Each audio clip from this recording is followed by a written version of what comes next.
नारी शक्तीवंदन सुधारणा अधिनियमाच्या माध्यमातून भारत 21व्या शतकातील महत्त्वाचा निर्णय घेण्याच्या उंबरठ्यावर नारी शक्तीवंदन संमेलनात पंतप्रधानांचं प्रतिपादन.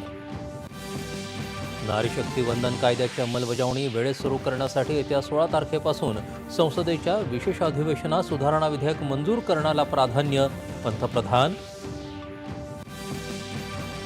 अथक परिश्रम, धैर्य आणि आत्मविश्वासाच्या जोरावर यशाची नवी उंची गाठणाऱ्या नारी शक्तीसाठी संधींचं क्षितिज विस्तारण्याच्या उद्देशानं सर्वांनी एकत्र येण्याचं पंतप्रधानांचं आवाहन.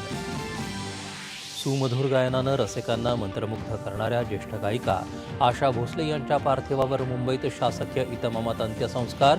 संगीत विश्वातील एक अमूल्य स्वररत्न अनंतात विलीन.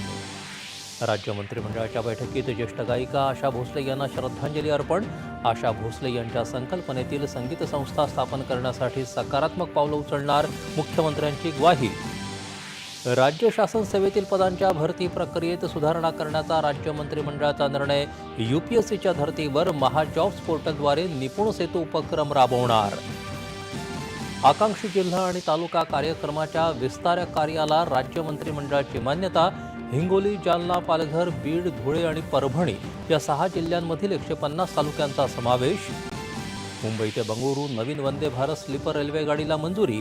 या 2 महत्त्वाच्या शहरांदरम्यान प्रवास करणाऱ्या प्रवाशांसाठी हे एक मोठं परिवर्तन. मुख्यमंत्र्यांनी मानले केंद्राचे आभार. इंधनावरील अवलंबित्व कमी करण्यासाठी इलेक्ट्रिक वाहतुकीला गती. इलेक्ट्रिक वाहनांचा अवलंब आणि उत्पादनाचा वेग कायम ठेवण्यासाठी PM ई-ड्राईव्ह योजनेला केंद्र सरकारची मुदतवाढ. पश्चिम आशियातील संघर्षावर अद्याप तोडगा नाही. इराणच्या बंदरांमधील सागरी वाहतुकीवर अमेरिकेची नाकेबंदी सुरू.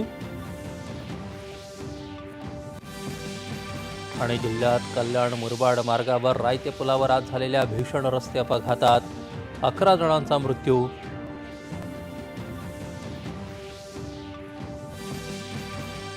आणि यंदा देशात जून ते सप्टेंबर या कालावधीत नैऋत्य मोसमी पाऊस सामान्यापेक्षा कमी म्हणजेच दीर्घकालीन सरासरीच्या 92% राहण्याचा अंदाज हवामान विभागाकडून व्यक्त.